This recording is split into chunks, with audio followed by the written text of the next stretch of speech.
माता की।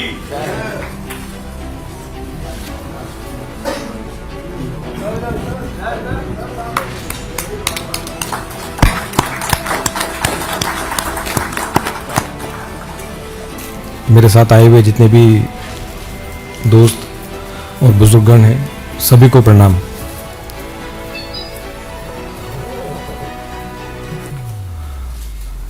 आम आदमी पार्टी छोड़कर बीजेपी की मेंबरशिप ग्रहण की खट्टर साहब की प्रेजेंस में, और मैं कह सकता हूं कि मेरे लिए ये कोई आसान कदम नहीं था।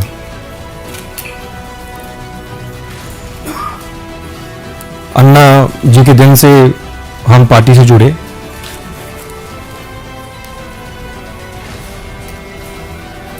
और लगातार दिल्ली वासियों के लिए काम करते आए, एज ए एमएलए भी और एज ए मिनिस्टर भी।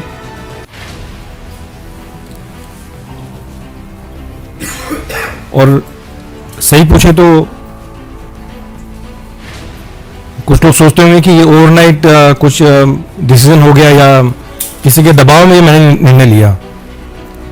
हर एक व्यक्ति जो ये सोच रहा है कि किसी के दबाव में मैंने निर्णय लिया, मैं ये कहना चाहता हूं कि मैंने आज तक किसी के दबाव में आके कोई काम नहीं किया, कोई काम नहीं किया। और राजनीतिक जीवन में लगातार 2015 से पार्टी में रह के, एमएलए रह के और एज ए मिनिस्टर भी दबाव में आके मैंने कोई काम नहीं किया। तो जितने भी ऐसी मुझे सुनने में आ रहा है कि ऐसा कोई नैरेटिव बिल्ड करने की कोशिश की जा रही है कि जिन्होंने ईडी के दबाव में कर दिया, सीबीआई के दबाव में कर दिया, तो ये सारी मेरे ख्याल से गलतफहमी है। इस प्रकार का नैरेटिव बिल्ड किया जा रहा है और ये कोई एक दिन का निर्णय नहीं है। मैं तो पेशे से वकील हूं, वकालत छोड़ के हम आम आदमी पार्टी से जुड़े अन्ना जी के टाइम से, और मेरे ख्याल से केवल मैं नहीं था, हजारों लाखों कार्यकर्ता लोगों ने अपनी नौकरी छोड़ी, अपना काम छोड़ा और एक विचारधारा से जुड़े, एक पार्टी से जुड़े, क्योंकि उन्होंने उस पार्टी में एक उम्मीद देखी, एक व्यक्ति में उनको उम्मीद दिखी। उस विचारधारा से वो जुड़े और मैं भी जुड़ा और लगातार दिल्ली वासियों की सेवा करने के मकसद से मैं जुड़ा पार्टी में। राजनीति करने का मेरा और कोई मकसद नहीं था, लेकिन केवल अगर कोई मकसद था तो सिर्फ लोगों की सेवा करना और दिल्ली का हम किस प्रकार से विकास कर सकें, उस मकसद के लिए हम जुड़े। लेकिन जब अपनी आंखों के सामने अगर जिन वैल्यूज के लिए हम इकट्ठा आए, जिन वैल्यूज के लिए आम आदमी पार्टी ज्वाइन की, अगर वो बिल्कुल कॉम्प्रोमाइज्ड होते हुए अगर देखने को मिली, तो फिर कहीं ना कहीं पीड़ा।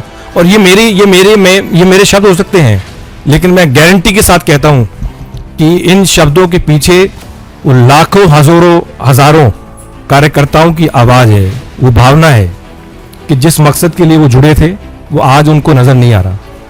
एक आम आदमी की सेवा करने के लिए जुड़े थे, वो आम आदमी से मेरे ख्याल से सब वो लोग खास हो गए हैं। मैंने अपने पत्र के माध्यम से जो किन कारणों से मैं आम आदमी पार्टी छोड़ी, वो मैं उसके बारे में कुछ ज़्यादा नहीं कहूँगा। मैंने अपने पत्रों के माध्यम से सारी चीज़ें लिख दी हैं, लेकिन इतना ज़रूर मैं कह सकता हूँ कि अगर कोई सरकार अगर लगातार हर छोटे विषय पे, हर बड़े विषय पे अगर केंद्र सरकार के साथ पूरा समय, चाहे उसके मंत्री हैं चाहे चीफ मिनिस्टर हैं, अगर पूरा समय अगर वो लड़ाई में निकालेंगे, तो मेरे ख्याल से दिल्ली का विकास नहीं हो सकता। दिल्ली का विकास अगर हमें करना है तो अपने अच्छे संबंध बना के रखने ज़रूरी हैं। मेरा जितना समय एज ए मिनिस्टर निकला, जितने भी विभाग रहे, मुख्य रूप से आज भी मुझे एज ए ट्रांसपोर्ट मिनिस्टर ही जाना जाता है, और जितना भी मुझे मौका मिला मैंने पूरी कोशिश की कि चाहे वो केंद्र सरकार है चाहे एलजी से है, क्योंकि हमारा मकसद दिल्ली वासियों के लिए काम करने का था, हमारे पॉलिटिकल एम्बिशंस को आगे रखने का नहीं था। अपने पर्सनल एम्बिशंस को आगे रखने का नहीं था। मेरे ख्याल से जितने भी लोग आम आदमी पार्टी में जुड़े, उनका मकसद अपना, कि किसी चीज की वजह से अब मैं जो चाहता हूं वो ऊपर हो, वो मकसद नहीं था। लोगों का काम करने का मकसद केवल था। और मुझे पूरा यकीन है कि अगर दिल्ली का विकास अगर वाकई में हो सकता है, तो फिर वो केंद्र में जो बीजेपी की सरकार है उसके साथ कंधे से कंधा मिला के एक मजबूती के साथ आगे बढ़ के उसका विकास हो सकता है। और यही कारण रहे कि मैं बीजेपी के परिवार से जुड़ा हूँ आज। हमारे आदरणीय और सबसे लोकप्रिय प्रधानमंत्री नरेंद्र मोदी जी, उनकी जो विजन है, उनकी जो नीतियां हैं, उनके जो काम है, उनसे कहीं ना कहीं इंस्पायर होके और उनकी लीडरशिप के अंडर, और आदरणीय अमित शाह जी, हमारे जो पार्टी के प्रेसिडेंट हैं, नड्डा जी, जितने भी और सीनियर लीडर्स हैं, मैं समझता हूँ उनकी गाइडेंस के अंडर मैं काम करता रहूँगा। पहले भी काम करता रहा हूँ और एक चीज़ की गारंटी देता हूँ कि जो भी मुझे रिस्पॉन्सिबिलिटी दी जाएगी उसको मैं पूरी ईमानदारी के साथ निभाऊंगा। और मेरा मकसद, मैं फिर रिपीट कर रहा हूँ, मेरा मकसद केवल राजनीति में, मैंने जब प्रैक्टिस छोड़ के जब राजनीति ज्वाइन की, तब भी मेरा मकसद था कि लोगों के लिए, दिल्ली वासियों के लिए और देशवासियों के लिए कैसे काम किया जाए। वो पहले भी था, आज भी है और हमेशा रहेगा। और जितने भी यहाँ की लीडरशिप है, मुझे समय समय पे उनका गाइडेंस मिलता रहेगा और हम